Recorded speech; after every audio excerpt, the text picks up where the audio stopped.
आशुतोष तुम अवधर दानी, आरत हरहु दीन जन जानी। नमस्कार। दिव्य ज्योतिष परामर्श केंद्र में आप सभी लोगों का हृदय से स्वागत है।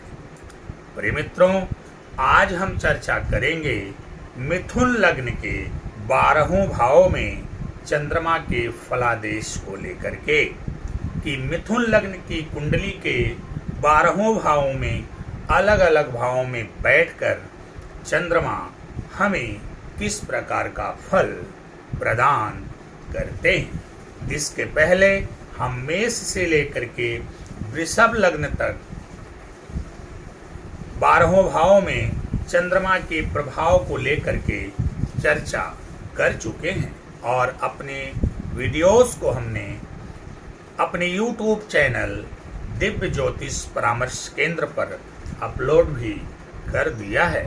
आशा करते हैं आप सभी लोग हमारे उन वीडियोस को देख करके अवश्य लाभान्वित हो रहे होंगे। जिन लोगों ने अभी तक हमारे चैनल को सब्सक्राइब नहीं किया है, वो लोग हमारे चैनल को सब्सक्राइब कर लें और साथ ही बेल आइकॉन का बटन भी दबा लें, ताकि ज्योतिष से संबंधित, आपके जीवन से संबंधित जो भी महत्वपूर्ण वीडियोस हम बनाएं उसका नोटिफिकेशन सबसे पहले आपको प्राप्त हो सके और आप उन वीडियोस को देख करके स्वयं को लाभान्वित कर सकें। साथ ही साथ आप हमारे वीडियोस को देखिए, लाइक, कमेंट और शेयर भी करिए। आइए चर्चाओं के क्रम को आगे बढ़ाते हुए बात करते हैं मिथुन राशि की। प्रिय मित्रों, राशियों के क्रम में तीसरे नंबर पर आने वाली राशि मिथुन राशि होती है। यह वायु तत्व की राशि होती है। इस राशि के स्वामी बुध होते हैं।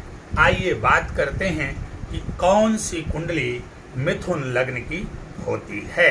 प्रिय मित्रों, जब आप किसी कुंडली का निर्माण करते हैं या किसी चार्ट का निर्माण करते हैं तो उसमें कुल 12 खाने बनाए जाते हैं और इन खानों को हम भाव कहते हैं या फिर घर कहते हैं। तो कुल 12 खाने होते हैं, अर्थात 12 भाव या 12 घर होते हैं। उनमें से जो पहला खाना होता है, उस पहले खाने में जिस नंबर की, जिस क्रम की राशि पड़ी होती है, उसी के आधार पर हम लग्न का निर्धारण करते हैं।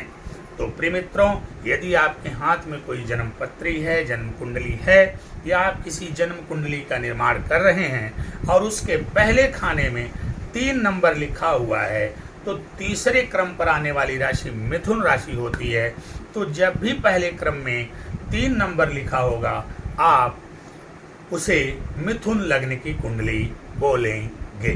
तो आशा करते हैं अब आप अच्छे से समझ गए होंगे कि कौन सी कुंडली मिथुन लग्न की होती है। आइए बात करते हैं कि मिथुन लग्न के जो जातक होते हैं वो कैसे होते हैं। प्रिय मित्रों, जैसा कि आपसे हमने शुरू में ही कहा, प्रारंभ में ही कहा कि मिथुन राशि के जो स्वामी होते हैं वो बुध होते हैं। तो जो मिथुन लग्न के जातक होते हैं वो सामान्य कद काठी के होते हैं, लेकिन आकर्षक व्यक्तित्व के धनी होते हैं। इनके स्वभाव में थोड़ी सी अस्थिरता पाई जाती है। यह बहुत जल्दी ही किसी से नाराज हो जाते हैं, लेकिन उतनी ही जल्दी ये प्रसन्न भी हो जाते हैं। अगर ये किसी से नाराज हो जाएं तो उसका नुकसान करने से भी नहीं हिचकते हैं, परंतु यदि किसी के ऊपर प्रसन्न हो जाएं तो उसके ऊपर अपना सर्वस्व न्यौछावर करने से भी अपने आप को नहीं रोकते हैं। कुल मिला जुला के ये व्यापारिक माइंड के लोग होते हैं। इनकी बुद्धि में ही, इनके व्यक्तित्व में ही व्यवसाय का सहज गुण जन्मजात होता है। ये उच्च कोटि के व्यवसायी होते हैं, इसमें कोई दो राय नहीं है।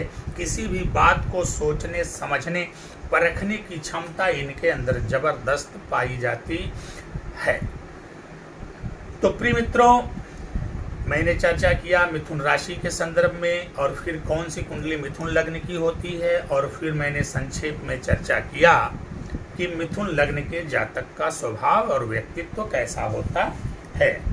मैंने आपसे वादा किया हुआ है कि भविष्य में हम अलग से वीडियोस बनाएंगे और जिनमें एक एक लग्न को लेकर के चर्चा करेंगे कि इनके अंदर क्या विशेषता होती है, क्या अच्छाइयाँ होती हैं, क्या बुराइयाँ होती हैं, क्या कमियाँ होती हैं, इसकी सारी चर्चा हम करेंगे। आइए अब चर्चा को आगे बढ़ाते हैं और बात करते हैं चंद्रमा कि चंद्रमा जब मिथुन लग्न के 12वें भाव में बैठेंगे तो किस प्रकार का फल प्रदान करेंगे, इनका प्रभाव क्या होगा।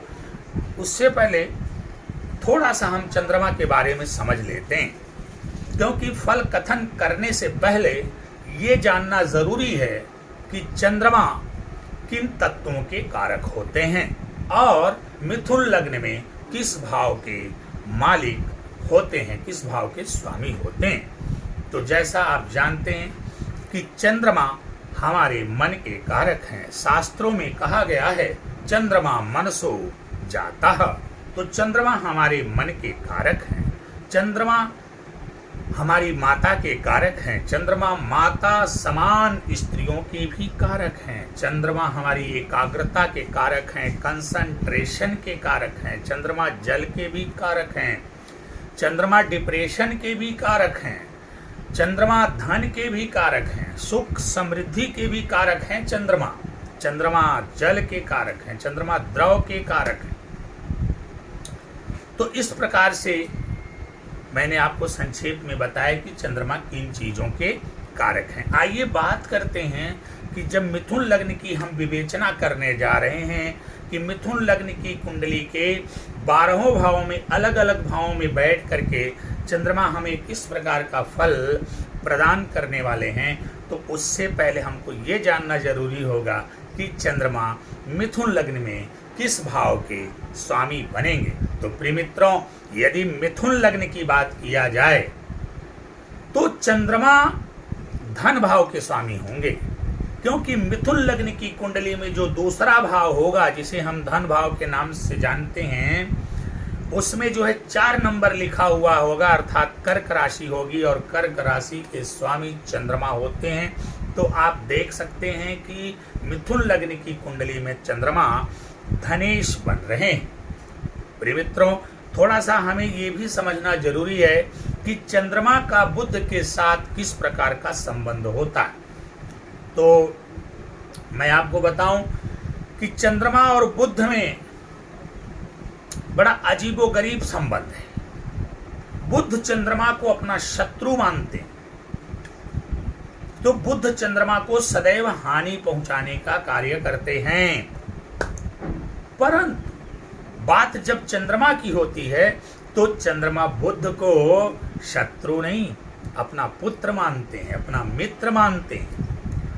इसलिए चंद्रमा बुध से प्रेम करते हैं और वात्सल्य प्रेम करते हैं। एक छोटा सा उदाहरण है कि बुध की 2 राशियां, एक मिथुन है और एक कन्या है।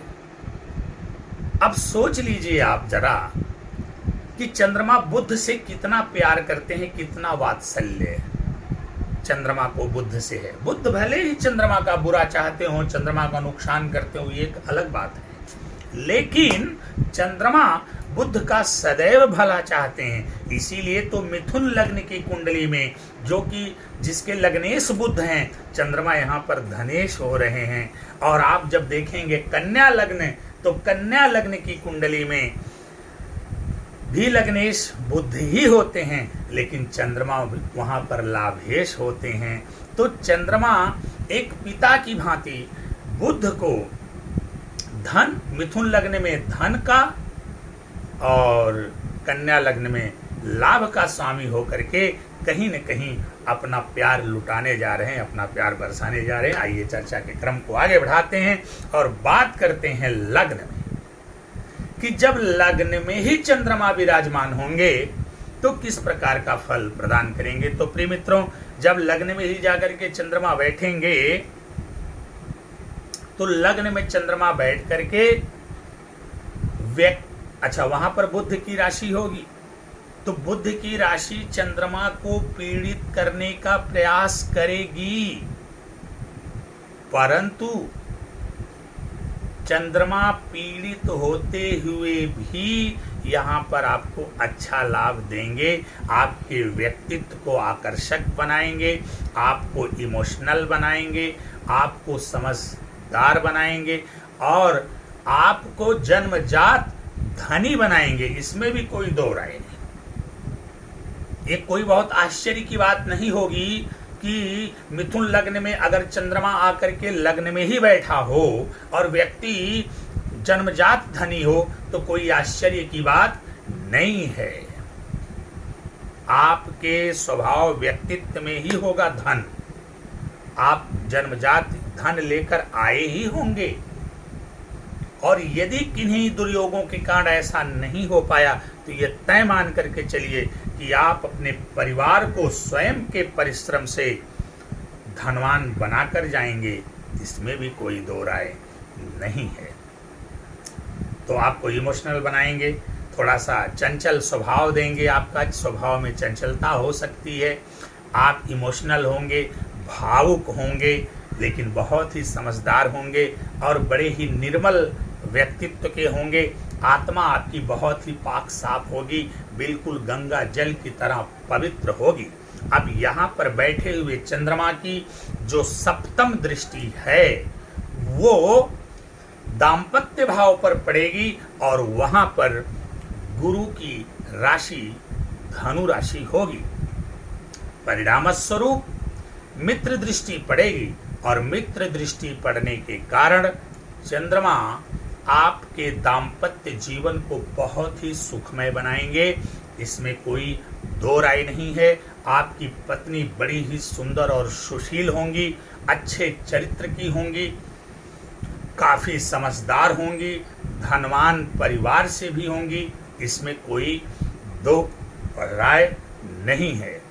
और जो आपका बिजनेस व्यापार होगा वह भी आगे बढ़ेगा और व्यावसायिक संबंध आपके मधुर होंगे। हाँ, यहाँ पर आपको थोड़ा सा ध्यान रखना होगा कि जिस किसी भी व्यक्ति के लग्न में चंद्रमा हो, थोड़ा उन्हें अपनी भावनाओं पर नियंत्रण करने का प्रयास करना चाहिए। कुल मिला जुला के आप देखेंगे लग्न में बैठ करके चंद्रमा जहाँ बैठे हैं वहाँ भी अच्छा फल देंगे और जहाँ दृष्टि डाल रहे हैं वहाँ भी अच्छा फल देंगे। आइए बात करते हैं दूसरे भाव में जब चंद्रमा आएंगे तो किस प्रकार का फल प्रदान करेंगे।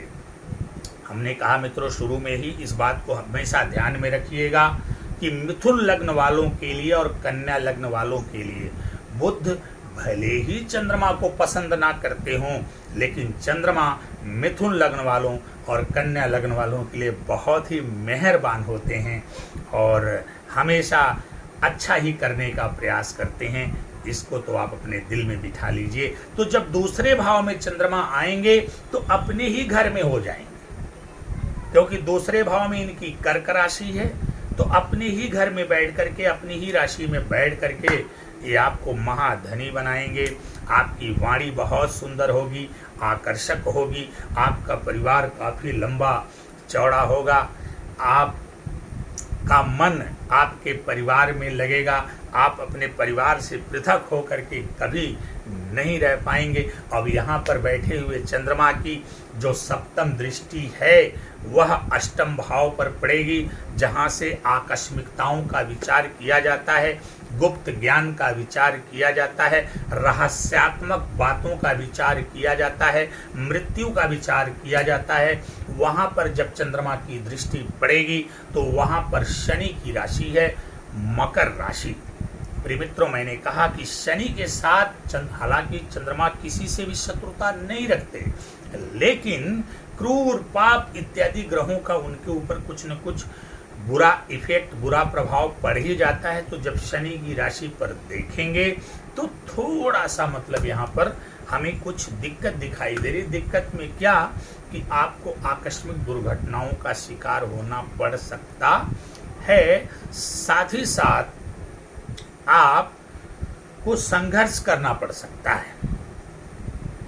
लेकिन चूंकि चंद्रमा यहाँ पर अच्छा रिजल्ट देने के फिराक में रहेंगे, अच्छा रिजल्ट देने के चक्कर में रहेंगे, इसलिए बहुत जल्द ही इस मुसीबत से स्वयं को तो बाहर निकालेंगे, आपको भी बाहर निकालने का प्रयास करेंगे और आपको आकस्मिक धन लाभ भी कराएंगे, आपकी आयु में भी वृद्धि करेंगे, आपको गुप्त ज्ञान भी प्रदान करेंगे, ससुराल से भी आपके संबंधों में मधुरता लाने का प्रयास करेंगे। आइए बात करते हैं पराक्रम भाव, तीसरे भाव में बैठ करके चंद्रमा किस प्रकार का फल प्रदान करेंगे। प्रिय मित्रों, जब पराक्रम भाव में चंद्रमा जाएंगे तो यहाँ पर जो है सिंह राशि में चले जाएंगे। सूर्य की राशि है, सूर्य इनके मित्र हैं, तो अपने मित्र की राशि में बैठ करके चंद्रमा धन भाव के मालिक होकर के पराक्रम में बैठेंगे, जो ये सिद्ध करता है कि आप पराक्रम द्वारा, अपने खुद के पराक्रम द्वारा महाधनी बनेंगे। आपके भाई बहन भी आपसे प्यार पाएंगे, सहयोग पाएंगे और वो लोग भी आपका सहयोग करेंगे। आप स्वयं धनवान तो बनेंगे ही, साथ ही साथ आप अपने सगे संबंधियों, भाई बंधु बहनों इत्यादि के लिए भी बहुत अच्छा कार्य करेंगे और वह लोग भी आपका सहयोग करेंगे। आपके पराक्रम में वृद्धि कराएंगे चंद्रमा और आप अपने पराक्रम के बलबूते दुनिया में ऊंचाई हासिल करेंगे, इसमें कोई दो राय नहीं है। यहाँ पर बैठे हुए चंद्रमा की जो सप्तम दृष्टि है वो भाग्य भाव पर पड़ेगी, नवम भाव पर पड़ेगी, कुंभ राशि पर पड़ेगी, शनि की राशि है, तो थोड़ी सी असंगति तो आएगी, परंतु चूंकि चंद्रमा यहाँ पर अच्छा रिजल्ट करना चाह रहे हैं, इसलिए वो आपको आपके भाग्य में वृद्धि करेंगे, आपको धर्मात्मा बनाएंगे, आपको पुण्यात्मा बनाएंगे, आपको धर्म और कर्म और सत्कर्म से जोड़ेंगे, आपको आपके पिता का सुख प्रदान करेंगे। निःसंदेह इसमें कोई दो राय नहीं है। आप धर्म, कर्म, दान, पुण्य इत्यादि सत्कर्म के द्वारा इस दुनिया में बहुत ऊंचाई हासिल करेंगे, इसमें कोई दो राय नहीं है। और आइए अब बात करते हैं कि जब चंद्रमा चौथे भाव में आएंगे तो किस प्रकार का फल प्रदान करेंगे। प्रिय मित्रों, जब चंद्रमा चौथे भाव में आएंगे तो वहाँ पर बुध की राशि कन्या राशि होगी।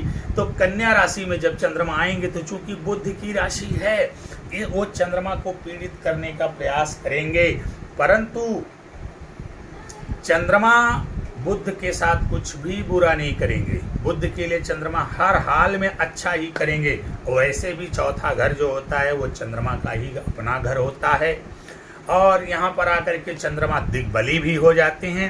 ऐसी स्थिति में ये मान करके चलिए कि आपका परिवार जो है वो महाधनी होगा, आपको आपके पास सारी सुख सुविधाएं होंगी, भूमि, भवन, वाहन, माता इत्यादि का सुख मिलेगा, वस्त्र, आभूषण इत्यादि का सुख मिलेगा। आपके घर में दूध, दही इत्यादि की पर्याप्त व्यवस्था होगी, निःसंदेह इसमें कोई दो राय नहीं है। जनता के बीच में भी आपकी अच्छी लोकप्रियता होगी, जनता के बीच में आपको सम्मान की दृष्टि से देखा जाएगा। और यहाँ पर बैठे हुए चंद्रमा की जो सप्तम दृष्टि है आपके कर्म भाव, दशम भाव पर पड़ेगी, वहाँ पर देव गुरु बृहस्पति की मीन राशि है, तो मित्र दृष्टि पड़ेगी। जबरदस्त लाभ होगा आपके जीवन में, बड़ा ही अच्छा संयोग होगा जब चौथे घर में चंद्रमा बैठ करके दशम भाव पर मित्र दृष्टि डालेंगे। तो बिजनेस, व्यापार, नौकरी इत्यादि के क्षेत्र में आप जबरदस्त सफलता हासिल करेंगे। उत्तरोत्तर आपका वृद्धि और विकास होता चला जाएगा। पिता के सुख में भी वृद्धि करेंगे, पिता का सहयोग आपको प्राप्त होगा, आपका प्रमोशन होगा। राजनीति के क्षेत्र में भी आप बहुत आगे जा सकते हैं, इसमें कोई दो राय नहीं है। आइए बात करते हैं कि जब चंद्रमा पंचम भाव में आएंगे तो किस प्रकार का फल प्रदान करेंगे। प्रिय मित्रों, जब चंद्रमा पंचम भाव में आएंगे, पंचम भाव जो होता है ज्ञान का होता है, संतान का होता है, प्रेम का होता है, और वहां पर पहले से ही शुक्र की राशि तुला राशि मौजूद है। तो जब चंद्रमा यहां पर आएंगे तो शुक्र की राशि में बैठ करके चंद्रमा आपके ज्ञान में वृद्धि कराएंगे, आपको संतान सुख भी प्रदान करेंगे, निसंदेह आपको प्रेमी बनाएंगे। आप बहुत ही प्रेमी व्यक्ति होंगे, बहुत सारे लोगों से आपके प्रेम संबंध भी हो सकते हैं। पुरुष वर्ग भी हो सकता है, स्त्री वर्ग भी हो सकता है। हो सकता है कि स्त्री वर्ग को लेकर के आपके ऊपर कुछ आरोप प्रत्यारोप भी लगाए जा सकते हैं, लेकिन कुल मिला जुला करके पंचम भाव में बैठा हुआ चंद्रमा आपको जबरदस्त रिजल्ट देंगे, अच्छा फायदा देंगे। आप बहुत ही धनवान होंगे, ज्ञानवान होंगे, संततिवान होंगे, प्रेमी होंगे, आप प्रेम संबंध आपके अच्छे होंगे, लोगों के बीच आप लोकप्रिय होंगे, बच्चों में आपको बहुत ही प्यार मिलेगा, आप बच्चों से प्यार करेंगे, बच्चे आपसे प्यार करेंगे। यहाँ पर बैठे हुए चंद्रमा की जो सप्तम दृष्टि है वो लाभ भाव एकादश भाव पर पड़ेगी। एकादश भाव में इनके मित्र मंगल की मेष राशि होगी, तो लाभ भाव पर मित्र दृष्टि डाल करके आपको विभिन्न स्रोतों से लाभ करवाएंगे, विभिन्न स्रोतों से आय करवाएंगे। बड़े भाई के साथ आपका लगाव बहुत ही अच्छा होगा, निसंदेह इसमें कोई दो राय नहीं है। आइए बात करते हैं कि छठवें भाव में जब चंद्रमा आएंगे तो किस प्रकार का फल प्रदान करेंगे। प्रिय मित्रों, छठवें भाव में जब चंद्रमा आएंगे तो यहाँ पर ये कमजोर पड़ जाएंगे, बहुत ही कमजोर पड़ जाएंगे, क्योंकि एक तो छठवां घर जो है बुध का घर है, तो वैसे ही पीड़ित करेंगे। ऊपर से यहाँ चंद्रमा आकर के वृश्चिक राशि में नीचे हो जाएंगे। अब यहाँ पर अगर आप चंद्रमा का अच्छा रिजल्ट लेना चाहते हैं तो फिर आप भगवान भोलेनाथ की शरण में निरंतर बने रहिए, अन्यथा आपके जीवन को बहुत ही कष्टप्रद बना देंगे। ये बनाएंगे नहीं, लेकिन इनकी ऊर्जा आपको नहीं मिल पाएगी, जिसके अभाव में स्वयं ही आपका जीवन वैसा हो जाएगा। यहाँ पर जब चंद्रमा आएंगे, मैंने कहा चंद्रमा बुरे भावों में ना जाए तो बेहतर, चंद्रमा नीच के ना हो तो बेहतर, लेकिन अब यहाँ चंद्रमा एक तो बुरे भाव में जहाँ से रोग रिपु ऋण इत्यादि का विचार किया जाता है, तो जब चंद्रमा यहाँ बैठेंगे तो रोग भी अधिक होगा, रिपु भी अधिक होंगे, ऋण भी अधिक होगा। और चूंकि यहाँ पर नीच के होने जा रहे हैं, नीच के हो जा रहे हैं चंद्रमा, इसलिए रोग रिपु ऋण को लेकर के आप डिप्रेशन में जा सकते हैं, आपको डिप्रेशन हो सकता है, आपको दवाओं का सेवन करना पड़ सकता है, हो सकता है कि आपके जीवन में कुछ ऐसा हो कि आप आत्महत्या के विषय में भी विचार कर सकते हैं। नशीले पेय पदार्थों का भी आप सेवन कर सकते हैं, फेफड़े से रिलेटेड बीमारी आपको होगी, श्वसन तंत्र आपका डिस्टर्ब होगा, एसिनोफिलिया की समस्या आएगी, थायराइड की समस्या बनेगी, आपके शरीर में सूजन होगी, इसमें कोई दो राय नहीं। माता के सुख से भी वंचित होना पड़ सकता है अगर चंद्रमा छठवें भाव में रहेंगे। तो अगर छठवें भाव मिथुन लग्न के आप हैं और आपके छठवें भाव में चंद्रमा हैं, मित्रों जबरदस्त उपाय करिए चंद्रमा का, भगवान भोलेनाथ की शरण में रहिए, रुद्राभिषेक करिए,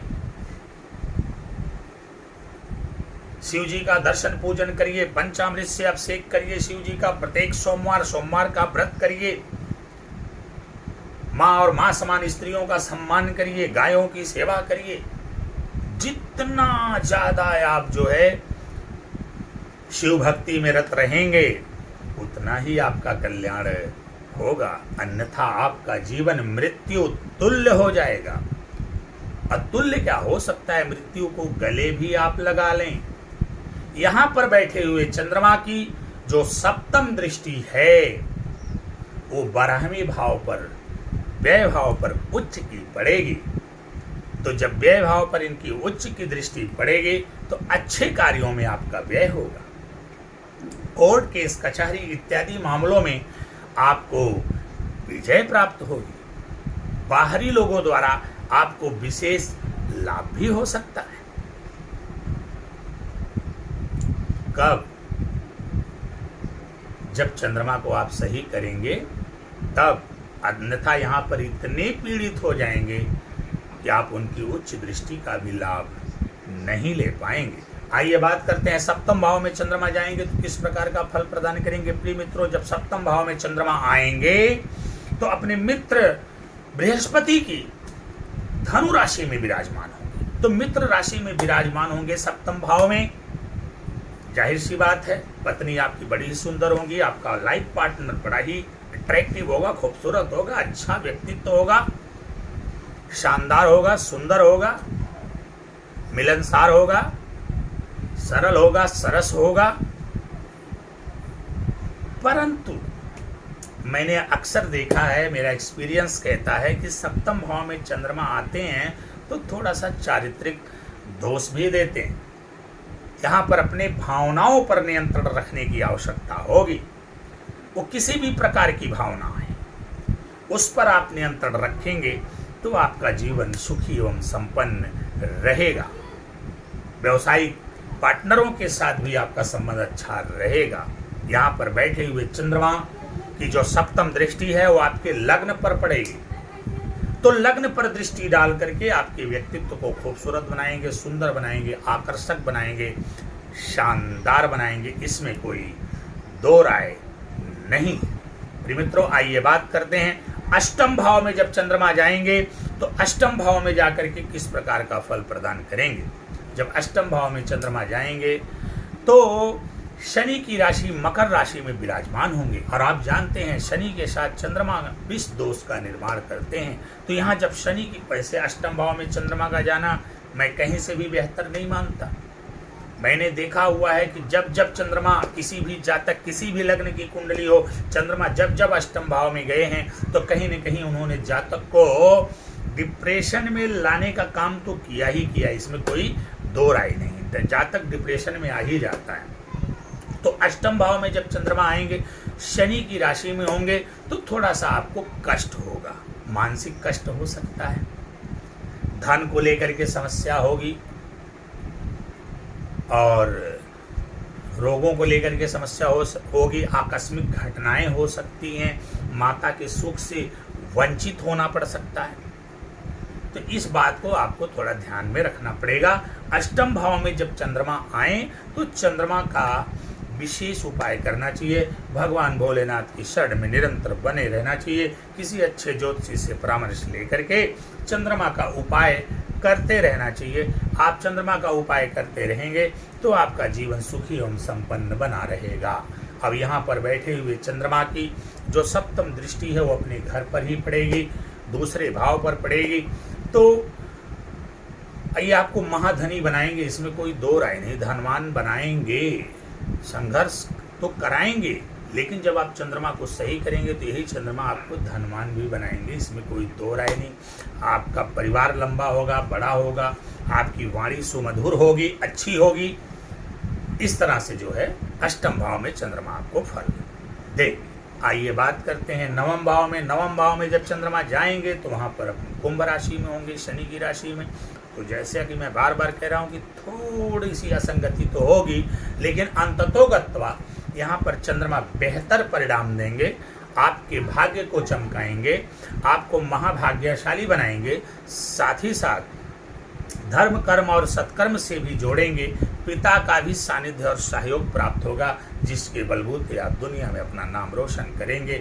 यहाँ पर बैठे हुए चंद्रमा की जो सप्तम दृष्टि है पराक्रम पर पड़ेगी तो आपको महापराक्रमी बनाएंगे, भाई बहनों का भी सुख दिलवाएंगे, इसमें कोई दो राय नहीं है। आइए बात करते हैं दशम भाव में बैठ करके चंद्रमा किस प्रकार का फल प्रदान करेंगे। तो प्रिय मित्रों, जब दशम भाव में चंद्रमा जाएंगे, हालांकि यहाँ पर चंद्रमा आकर के थोड़े से क्षीण हो जाते हैं, परंतु अपने मित्र की राशि में होंगे, देवगुरु बृहस्पति की राशि में होंगे, इसलिए यहाँ पर बैठे हुए चंद्रमा आपको लाभ करवाएंगे, इसमें कोई दो राय नहीं है। आपका बिजनेस व्यापार अच्छा चलेगा, नौकरी के क्षेत्र में भी आप अच्छा काम करेंगे, पिता के साथ आपके संबंध अच्छे होंगे, पिता से आपको बहुत ज़्यादा लगाव हो सकता है, बहुत ज़्यादा प्रेम हो सकता है, अपने बिजनेस व्यापार को लेकर के भी आप बहुत ज़्यादा सेंसिटिव हो सकते हैं, एक्टिव हो सकते हैं। कुल मिला जुला के संक्षेप में समझिए कि यहाँ पर बैठे हुए चंद्रमा आपको जबरदस्त सफलता दिला रहे हैं, और यहाँ पर बैठे हुए चंद्रमा की जो सप्तम दृष्टि है वो चौथे भाव पर पड़ेगी, जहां पर कन्या राशि है, बुध की राशि। हालांकि बुध चंद्रमा को अपना शत्रु मानते हैं, परंतु चंद्रमा बुध को अपना शत्रु नहीं मानते, अपना पुत्र मानते, इसलिए वात्सल्य दृष्टि चौथे भाव पर पड़ेगी।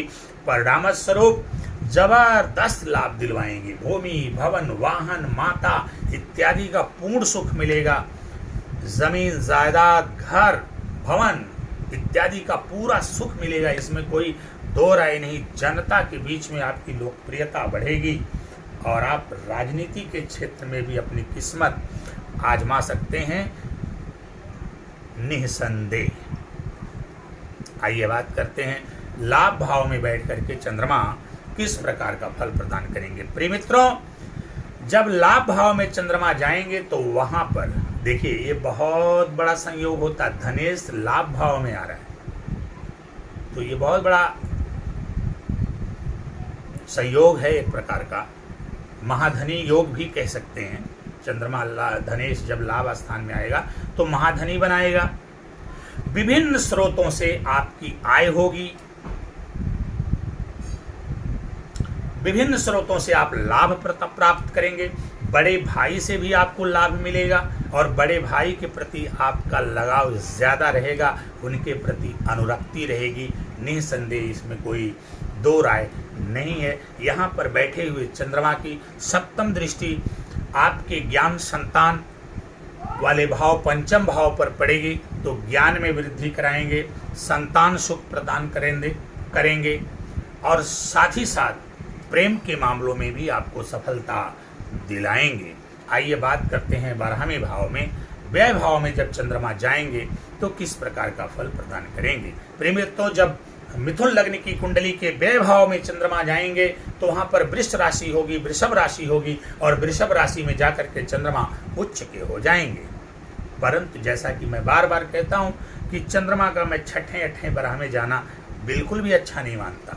यहाँ चंद्रमा जाएंगे तो निश्चित रूप से आपका अपने मन पर नियंत्रण नहीं रहेगा, आपका मन परिवार में नहीं लगेगा, आप परिवार से हमेशा भागेंगे, दूर जाएंगे, इसमें कोई दो राय नहीं है। यह है कि यहाँ पर चंद्रमा उच्च के हो रहे हैं, इसलिए जो आप व्यय करेंगे अच्छे कार्यों में करेंगे, अच्छे लोगों के साथ करेंगे, इसमें कोई दो राय नहीं है। कोर्ट केस कचहरी इत्यादि मामलों में भी आप सफल होंगे, इसमें भी कोई दो राय नहीं है। यहाँ पर बैठे हुए चंद्रमा की जो सप्तम दृष्टि है वो आपके छठवें भाव पर पड़ेगी, जहां से रोग रिप ऋण इत्यादि का विचार किया जाता है, तो वहां पर वृश्चिक राशि होगी तो नीच की दृष्टि पड़ेगी, जिसके कारण आपके जीवन में रोग रिपु ऋण इत्यादि की अधिकता होगी। रोग रिपु ऋण का सामना आपको करना पड़ेगा। ऐसी स्थिति में आपको निरंतर भगवान भोलेनाथ की शरण में रहना चाहिए, वही आपका कल्याण करेंगे। तो प्रिय मित्रों, ये रहा मिथुन लग्न की कुंडली के 12 भावों में चंद्रमा का प्रभाव कि अलग अलग भावों में बैठ करके चंद्रमा किस प्रकार का फल प्रदान करते हैं।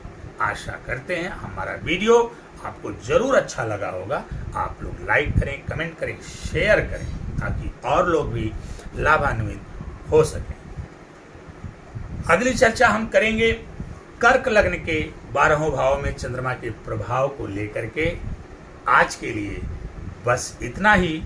भगवान भोलेनाथ की कृपा आप सभी लोगों पर सदैव बनी रहे। हम आपसे विदा लेते हैं। नमस्कार।